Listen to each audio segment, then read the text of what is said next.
Very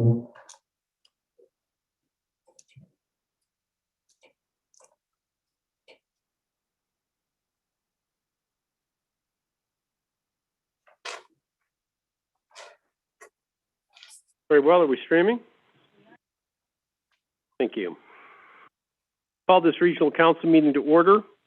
Please be advised that tonight's meeting is available for the public to attend virtually and is being streamed and recorded. Should virtual attendees wish to address council during either the public comment period or the question and answer period, use the raise hands feature on your webinar controls. When it is your turn and are prompted, unmute your microphone, state your name, and ask your question. Once your question is ended, you'll be muted again. Are there any council additions? Nope. I have no additions. Mr. Barry? No, Mayor. No additions. Can I get a motion, please, to adopt the agenda then? Moved by Councillor Penny, seconded by Councillor Andrews. All those in favor? Carried. Can I get a motion, please, to adopt the minutes as follows? Special Regional Council meeting of March 18th, Special Regional Council meeting of March 22nd, Regional Council of March 22nd, and the Special Regional Council of March 31st. Moved by Councillor Souls. Seconded by Councillor Gerwing. All those in favor? Carried. Quick, Ivor, is there any virtual attendees who wish to comment on tonight's agenda? None at this time. Very well. Administration report number 15, Regional Parks Operation. Ms. Aspend, is she available?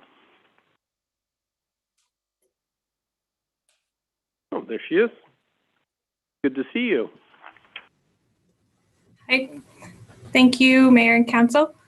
I'm happy to be able to bring a admin report that's a little bit different than last year for our regional parks. We have done most of the hard work last year with COVID, and we're able to build a lot of processes and safety practices that hopefully we'll be able to carry into the 2021 season. We've put together the admin report for a decision for the residency and whether we open to BC residents following BC Parks example. And with the same practices that we developed last year, with the addition this year of booking process that follows the process we set up with the online registration system. The other options being the same online registration system that we had set up last year with no restrictions based on residency. So would be open to all campers, or we could follow practices that were in place prior to COVID-19, prior to last year, which would resemble more of the drop-in drop-in campers only, and more managed by the campground contractor, or that we look at another option at council's request. Okay, thank you, Ms. Aspend, and I appreciate the thoroughness of your report here. Are there any questions for Ms. Aspend about the admin report number 15?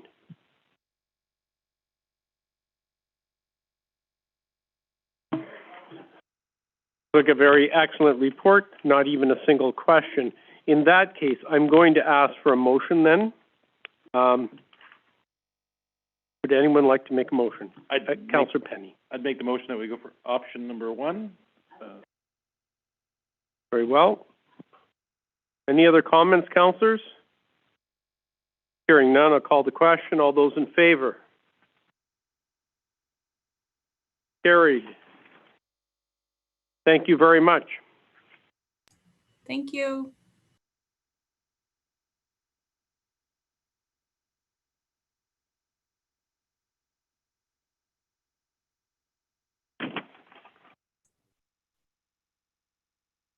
Admin report number 16, Image Tech Holdings Limited, interest to purchase land. We have with us Miss Lisa Thompson. Councillor Penny. I'm just going to declare a conflict of interest here. It's a competing business with my own, so. Very well. McIver, if you would record that Mr. Penny has left the meeting.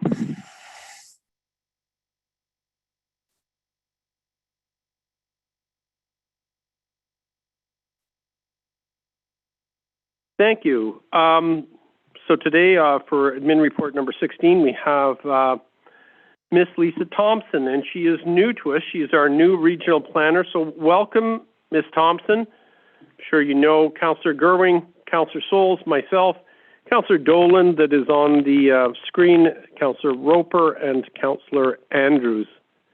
It's good to see you. Great, thank you. And just maybe, Jaylene, can you confirm that you can hear me okay? My headset's been acting up a little bit today. You're perfect. Okay, perfect. Thank you. And thank you, Mayor, for the kind introduction. I am in, I think, week 5 of my employment with Northern Rockies Regional Municipality. So this is my first presentation to council. So as you can imagine, I am quite excited and grateful to be here tonight. So thank you very much. Tonight, I'm going to speak to you regarding a request that we received from a local business owner to purchase a parcel or portion of a parcel of land from Northern Rockies Regional Municipality. Jaylene, I'm not sure if you were planning on pulling anything up on the screen, but I'd kind of like to start with, if it's okay, with attachment number 2, which is the ortho imagery that was attached to the information package.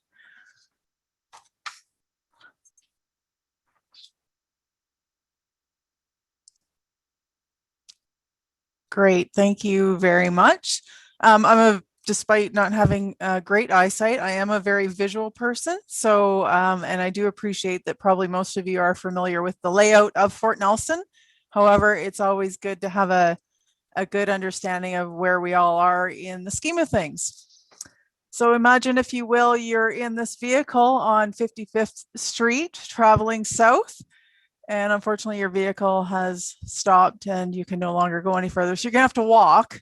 But as you travel south on 55th Street and you come to the corner of 48th Avenue, you'd be standing at what we all locally know as Integrity Automotive. Moving east along 48th Avenue, we've got land that's owned by Northern Rockies Regional Municipality. And moving farther east, this would be the fire hall and the public works yard. So the subject lot that we're going to speak to tonight is the lot that Jaylene's highlighting with the blue line through it.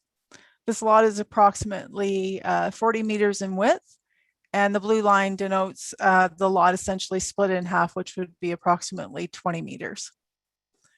I just want to bring to your attention also that the attachment number 1 that was included with your package, which is a letter from Image Tech Holdings dated March the 4th, refers to the purchase of lot 105, when in fact it is actually lot 102. So if you hear me refer to lot 102, that is the lot that we are referring to.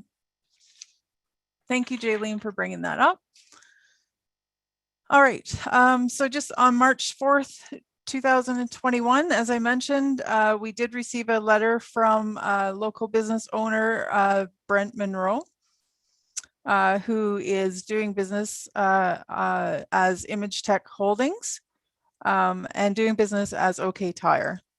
His request was to purchase a section of vacant land that's currently owned by Northern Rockies Regional Municipality, which is the western portion of lot 102 that we just looked at on the ortho imagery. This would allow for Mr. Monroe to expand his current holdings, which is located at the corner of 48th Avenue and 55th Street, and would provide for additional customer parking associated with his business. Mr. Monroe has been operating Integrity since 2004, and since then, you can see in the ortho imagery, has been using part of the Public Works, sort of the Northern Rockies Regional Municipality land to park vehicles. There have been 2 previous requests from Mr. Monroe to purchase that land that he's currently using, neither of which have gone through, and Northern Rockies has retained ownership of that strip of land. So essentially, what we'd like to put forward tonight is that Northern Rockies Regional Municipality authorize the transfer to Image Tech Holdings, approximately 20 meters of that western portion of Lot 102, for a price at fair market value, plus all costs, including but not limited to the appraisal, legal land survey, legal fees, and disbursements. The alternative to that, of course, is to not sell to the proponent and advise them as such. Thank you, Ms. Thompson. When you speak of 20 meters, are you talking about 20 meters along 48th Avenue or 20 meters along 55th Avenue? So it would be 20 meters along 48th Avenue. Very well. And do you know the dimensions from 48th to the back of the lot then? I do. It is, the lot itself is 0.2 hectares. And the lot is approximately 40 meters by, I believe, I thought it was 53. Okay. I'll have to check on that though for exact numbers. All right. Are there any questions for Ms. Thompson? Councilor Roper. I'm just curious, why were the previous 2 requests denied by previous council? Just curious.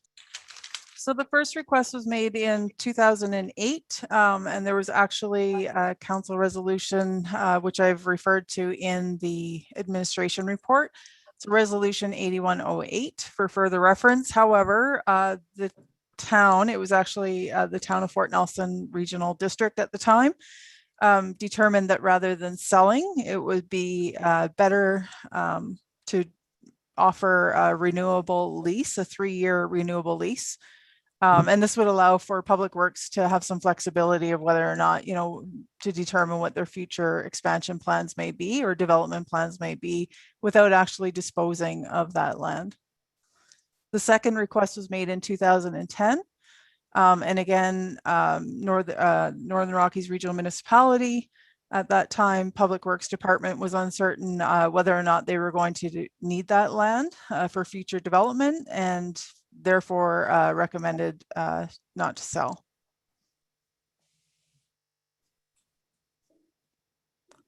Are there any other questions? Councilor Roper. Sorry, just to follow up, do we have an idea of what the fair market value is for that land currently? Currently, we don't have an estimate of fair market value, which would probably be determined through an independent third-party appraisal. However, the BC assessment value is currently $56,900 for the entire parcel. Thank you. Councilor Andrews. Why the change of mind from Public Works now? Mr. Barry. Sorry, go ahead. I was in the chair today. There was the council of the day, and the activities in the community today were much different than where they are today. There was discussions about the emergency services building, expanding the Public Works Department. The community was the outlook for the community was much different at the time, and the council in the day wasn't in favor of. Didn't necessarily have the support of council in the day to sell the property, but it was agreed that the property could be used at the time. So that's basically where they are. And today, given where we are today and what the outlook is, to be able to move 20 meters over to that property is not an issue. Councilor Gerwing. And it's nice to see a business that's interested and able to expand in today's market. And given the fact that the town hasn't needed the land, I don't think any of our planning indicates that they're going to need any part of this parcel in the future. And if it helps this business owner to expand his or her offerings, then I think it's a win-win for both of us. Ms. Watson, I see you, your video came on there. Did you want to speak to this issue? Since it is going to reduce the size of your empire, I thought maybe you'd like to chime in on this. Going to reduce the size of the empire that's been used by somebody else since I've started there. So, yeah, I would just reiterate exactly what Scott said. Thank you. Are there any other questions, councillors? Very well. I'll ask for a motion then. I would make the motion to accept option number 1. Moved by Councillor Gerwing, seconded by Councillor Dolan. All those in favor? Carried. Thank you very much, Ms. Thompson. Appreciate it and hope you're enjoying your time here at the Northern Rockies. I am. Thank you.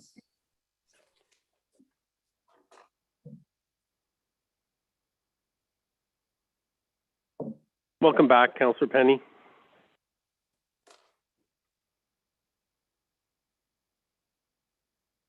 Now turn our attention to admin report number 17, animal rescue. Speaking to this is Hillary Shepherd, no stranger to this council. However, she does have a new role as community and social development coordinator. So welcome, Ms. Shepherd, and I hope you're enjoying your new role with the NRM.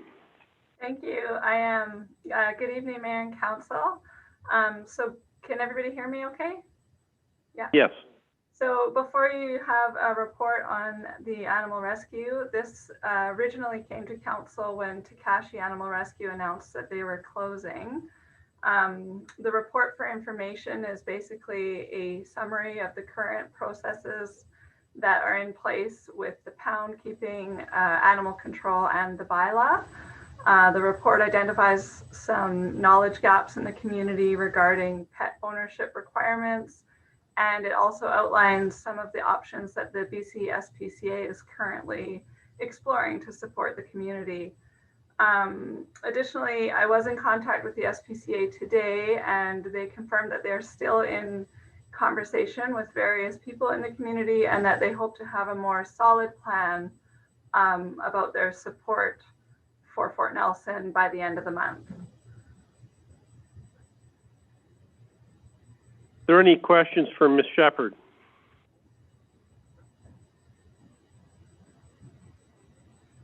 Councillor,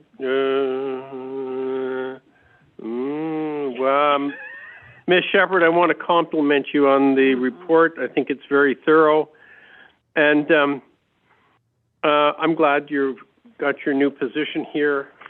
And Councillor Goering has a question. Yes, agree.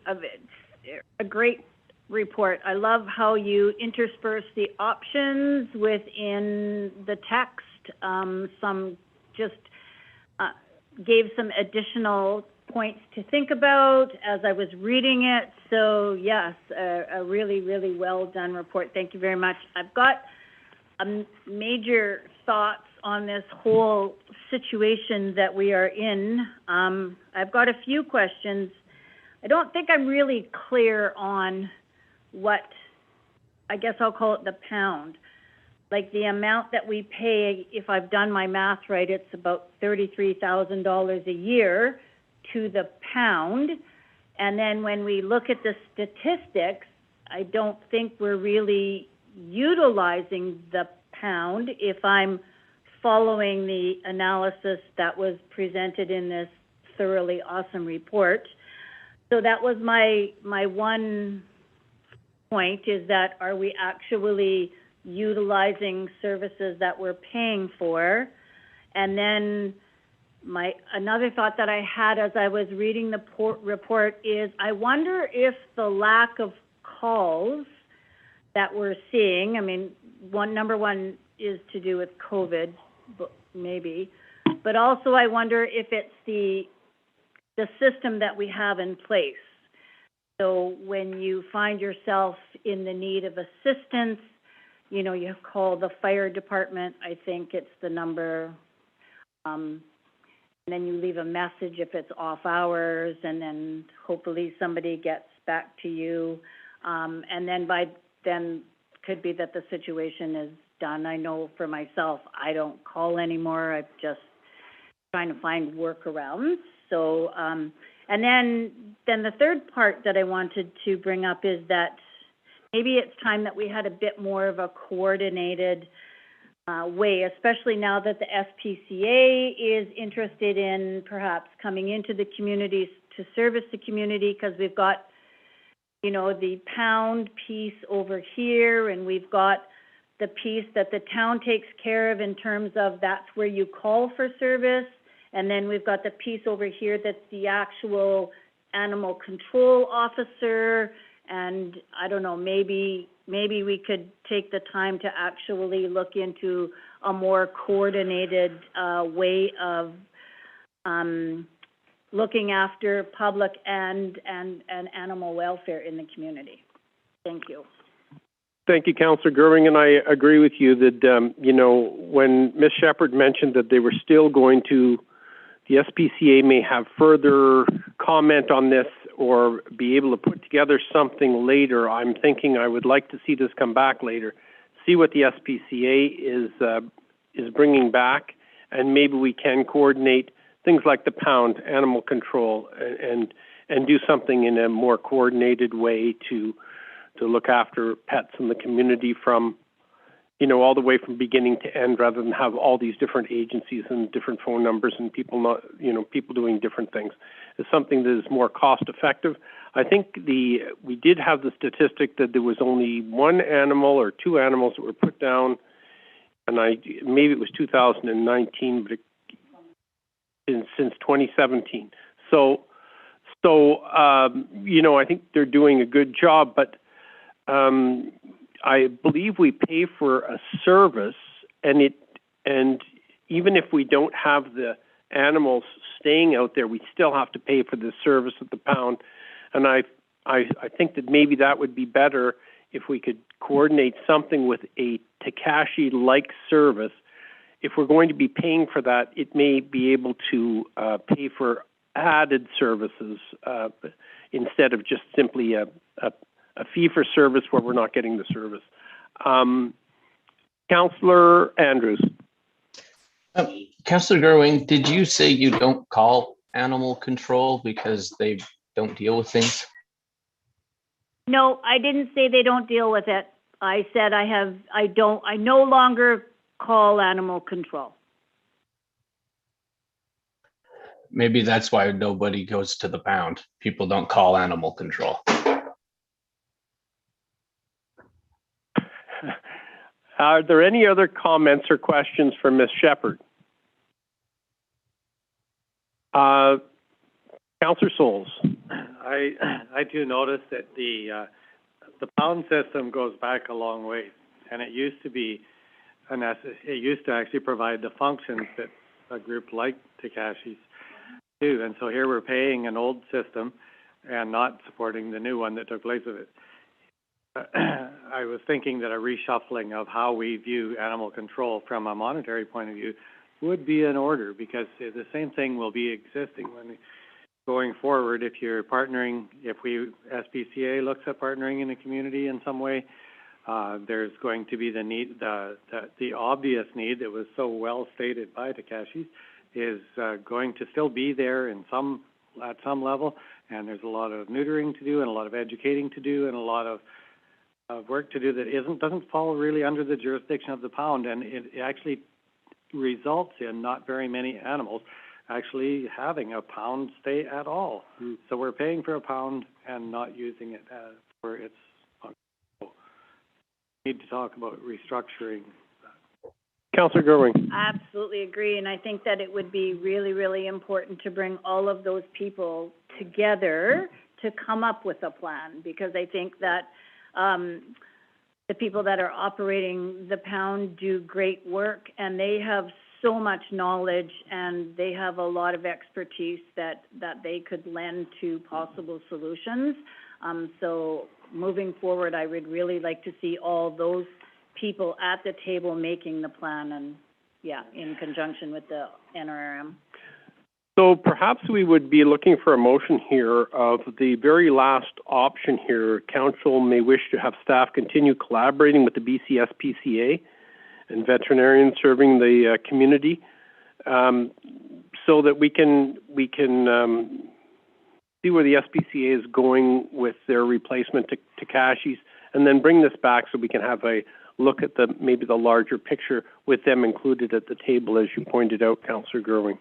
Would that be satisfactory? Councillor Gerwing. So I like how you've included the SPCA, but I'm wondering if we want to put more of a focus on people that currently are servicing Fort Nelson.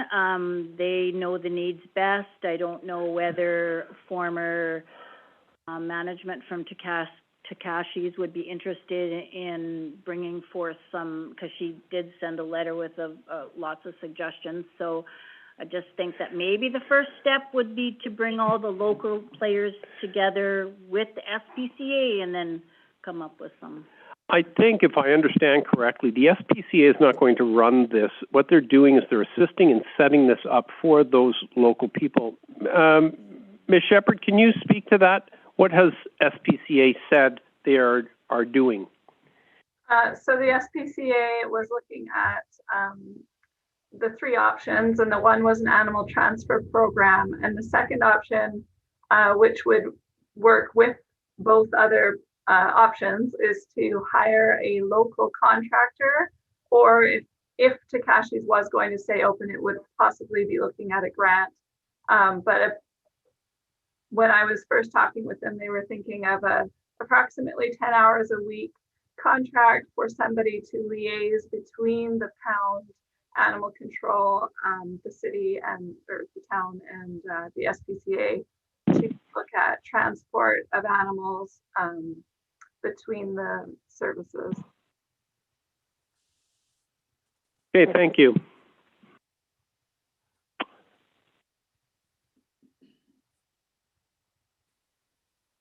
Sure. Councillor Gurn, go ahead. Okay, could I make a motion to, I'll try to do better than the last one, you guys.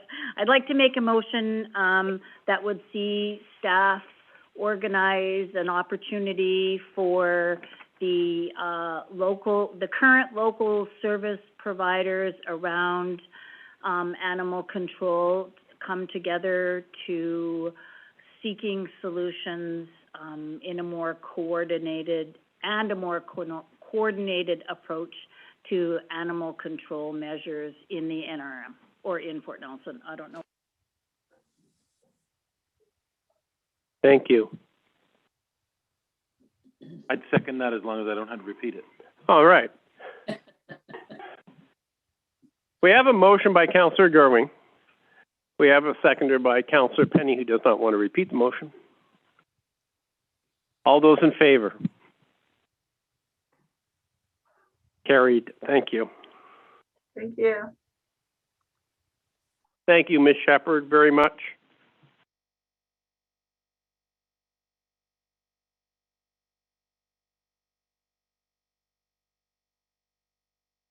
Administration report number 18, Public Works plow truck purchase.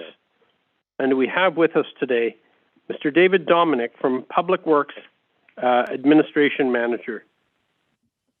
Hello, Mr. Dominic. Good evening, Mayor. Welcome and congratulations on your new role. Mr. Dominic, this is Councillor Gerwing, believe you may be familiar with. Councillor Souls, Councillor Penny, and on the screen, Councillor Andrews, Councillor Roper, and Councillor Dolan. Welcome, and I hope you're enjoying your new role with the NRM. It certainly has been a few busy months, that's for sure, and I'm happy to bring this admin report to you tonight. We're basically justifying our purchase for a new plow truck for Public Works, and for those of you who don't know, we operate a fleet of about 3 trucks, the oldest of which is a 2000 Ford Sterling with over 12,000 hours on it now, and it's definitely beginning to show its age. And we feel that it's about the time to look for a new unit to replace this particular unit. And so we put a request for quotes out 2021-09, which was posted March 3rd, closed March 25th. And we received 3 submissions on this particular opportunity, the lowest of which was from Diamond International for an International HV 607 model for $241,485. And out of these 3 submissions, all 3 did meet our specified minimum requirements. However, the Diamond International did not meet the specifications for local servicing. The chassis servicing will need to be provided for in Dawson Creek. The engine can be provided for in Fort Nelson. However, International Trucks does offer an extended warranty package that covers remote locations such as this for about a 5-year term for unlimited mileage, and it helps with offsetting towing costs. So in the municipal budget for 2021, we had a budget of 290,000, and at a total cost of 245,545 plus tax. We believe this truck has fallen well under the asked for budget, and we're asking for council to approve this purchase for International HV 607A tandem axle plow truck from Diamond International Trucks. Thank you. Councillors, do you have any questions? Councillor Andrews. Were any of the quoted trucks able to get all of their warranty done locally? Yes, so both the higher models, the higher priced models, were able to have servicing provided for in Fort Nelson. However, the price difference, as you can see, is quite significant. And we believe that the extended warranty that International offers in this particular case for our rural and remote location well offsets that the downfall of having to provide for chassis servicing in Dawson Creek. Thank you. Councillor Penny. You refer to the chassis. What exactly are you meaning? So it's only the engine can be done here? Transmission work wouldn't be able to be done here? Transmission work partially can be done here. It's an Allison transmission in this particular truck. The service provider in Dawson Creek can also provide for the transmission as well, which would also be covered under this extended warranty for our rural and remote locations. So even with this warranty, we would still have to pay the time for someone to drive it down, stay in Dawson Creek and drive back? Is that correct? Well, the towing coverage basically covers a service provider to come up and grab the truck and take the unit to Dawson Creek for servicing. Or if that cannot be provided for, then we would provide for the transport to Dawson Creek and then be reimbursed up to $1,100 per tow per incident, and that's unlimited mileage coverage as well. Okay, thank you. Any other questions, councillors? Councillor Gerwing. Thank you very much for another great report. So not being a mechanically inclined person at all, is there any quality difference between a Freightliner, a Mack Granite, and an International, like, I don't know, is that the right question? Am I asking it right? Yeah, so One better than the other? Well, there definitely is, as you can see, a price difference for sure. All 3 trucks will perform what we are asking of the truck. However, the 2 higher submissions that were quoted were basically colloquially known as overkill. They were way higher spec on the motor. They would perform the jobs that we need to do. However, for the price difference, the International from Diamond International covers all of our bases and is well under budget as well. So we feel it's an adequate purchase for the municipality. Thank you. Thank you. Are there any more questions? Very well. I'll ask for a motion, please. Moved by Councillor Souls, seconded by Councillor Andrews. All those in favor? Carried. Correspondence, letter from Mr. Bob Zimmer, our Member of Parliament for Prince George, Peace River, Northern Rockies. We're asking for a letter of support for the National Suicide Prevention Hotline. That is in your package tonight. Are there any comments?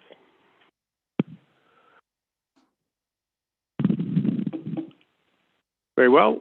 The only comment I'll make is I would be glad to support a suicide hotline. I think it's a good idea, and I think it's becoming something across North America, and certainly in favor of anything that would reduce suicides across the country and in our municipality in particular. So I will make the motion that we send a letter of support. I'd second that. Seconded by Councillor Penny. All those in favor? Carried. Information package, received for information, council information package of March 24th, council information package March 31st, council information package April 7th. New business items. Councillor Gerwin, go ahead. Yeah, March the 24th, council information package, there was a letter from the City of Prince George about the British Columbia Hydro and Power Authority, the 2020 street lighting rate application. I mentioned it at the budget meeting and said that I would bring it up at our council meeting.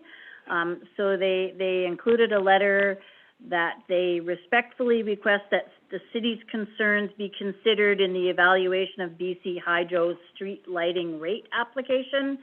So I'm just wondering if we want to piggyback on the City of Prince George's concerns. Mr. Barry. So we did actually do some follow-up. We're still gathering some information.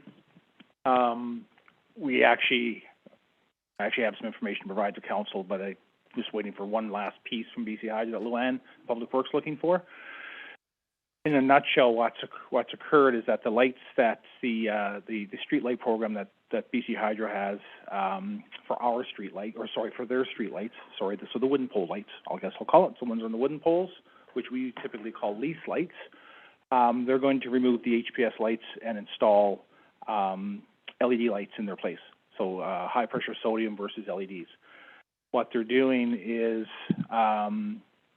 charging a surcharge for the first 3 years of $2.06 per month for each light, or an early end of life, we'll call it, which is pretty typical or common when you look at an asset management program and you look at renewals. So they're going to be basically disposing of lights prior to when the end of life are for those lights. If you were to re an LED light with the HPS light, re meaning equivalent wattage, or equivalent brightness or lumens versus the wattage, we would pay less for the lights that are being installed. So an example would be if you replace a 100-watt light, HPS light, with a 40-watt LED light, the cost to the municipality would actually be less. What we're not sure of right now, we're working through in the lands, as myself and Luann just chatted about this again today, is BC Hydro might replace it with a brighter light or more intensive light, which would be a little bit higher cost at the initial stage for the first 3 years, not necessarily after the 3-year window. Disposal fee, we'll call it, for the HPS light. So we're just confirming what the costs are. The numbers we have right now, based on what we believe is going to be the replacement LED lights, it's somewhere in that $5,000 annually. But we're going to provide. I'll send an email to council to provide more information, because when we initially looked at the information, we weren't necessarily confident that we were actually going to be paying more. And at this point, we're still not, because some municipalities, bottom line is, if we're paying more, what we think is that if we're going to pay more, we're going to pay more because we're getting a better, brighter light. So it's like saying, I want to change my light bulb from a 60 watt to a 100 watt, but I don't want to pay any more for it. So what Hydro has responded at this point is they did respond to say that some municipalities are actually outlining which lights they want to replace them with. So instead of Hydro saying, we'll replace your 100 watt with a 60, we'll replace your 100 watt with a 40, equivalent lumens, and less even with the surcharge. year. So it's not just a matter of,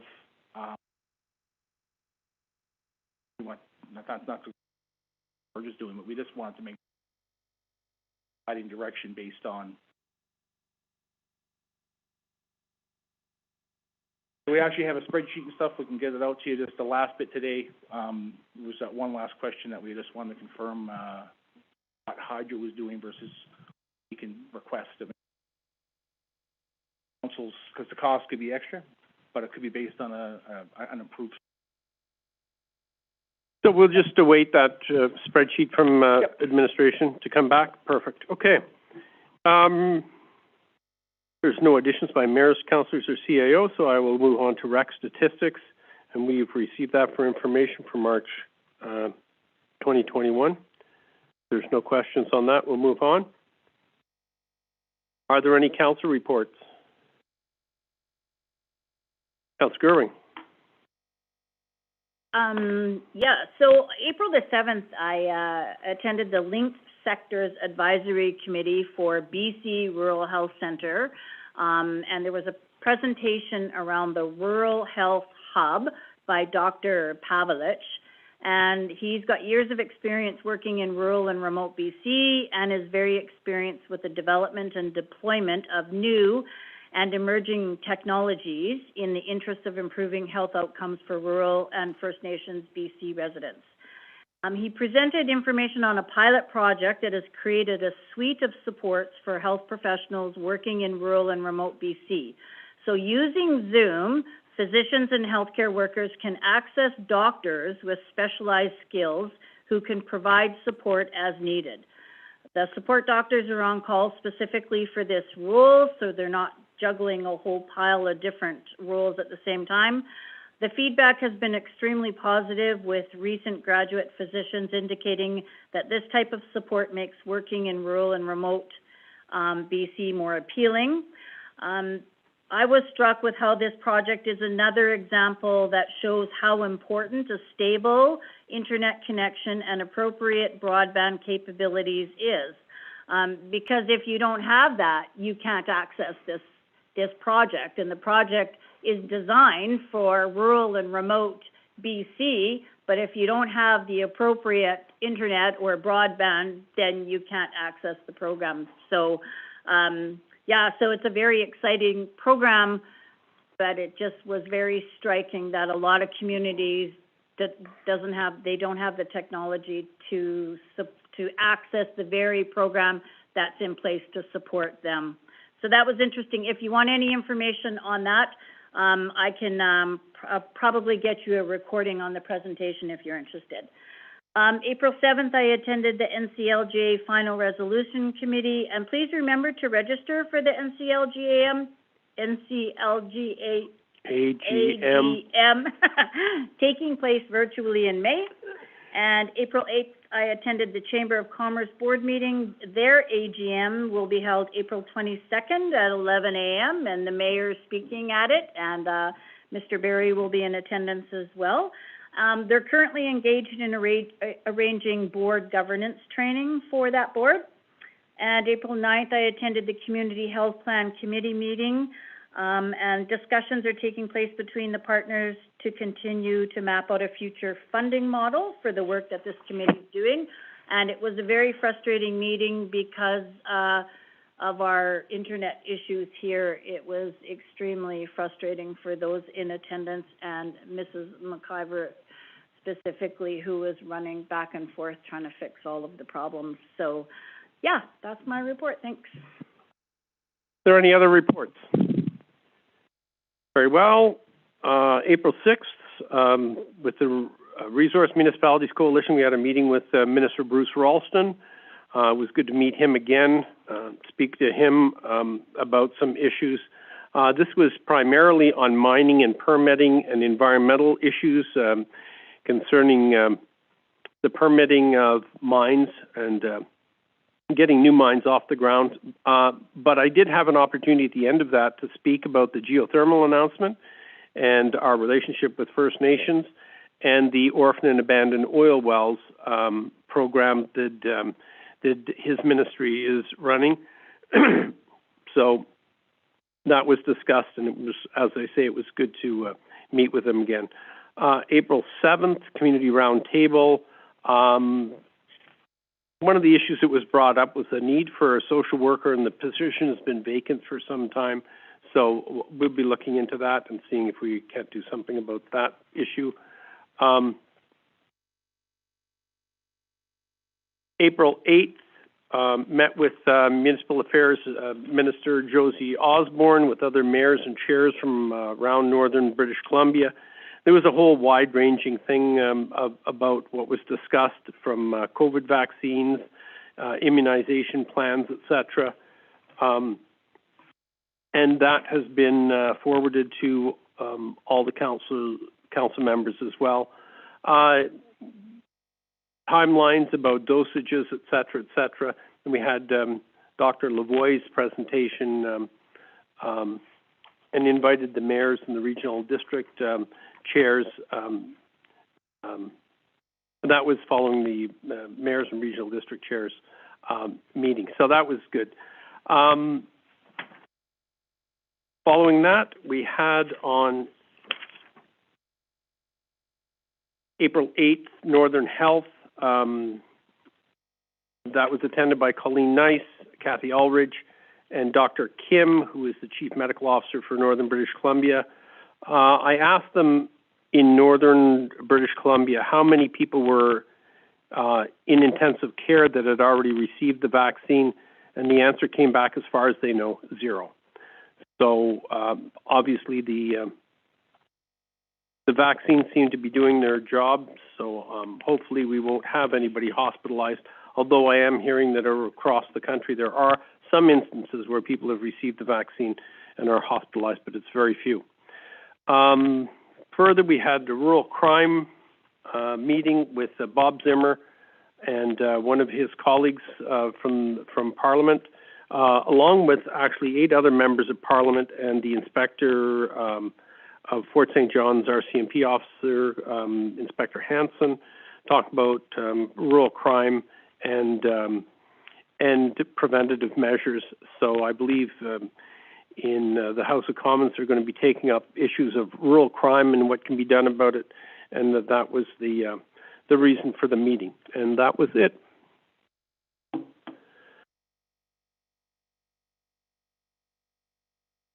Are there any questions from the public?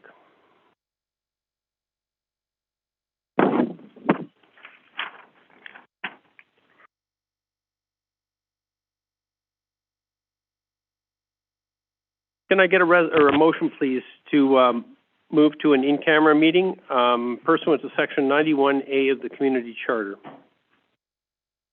Moved by Councillor Soul, seconded by Councillor Penny. All those in favor? Carried, and we are in an in-camera meeting.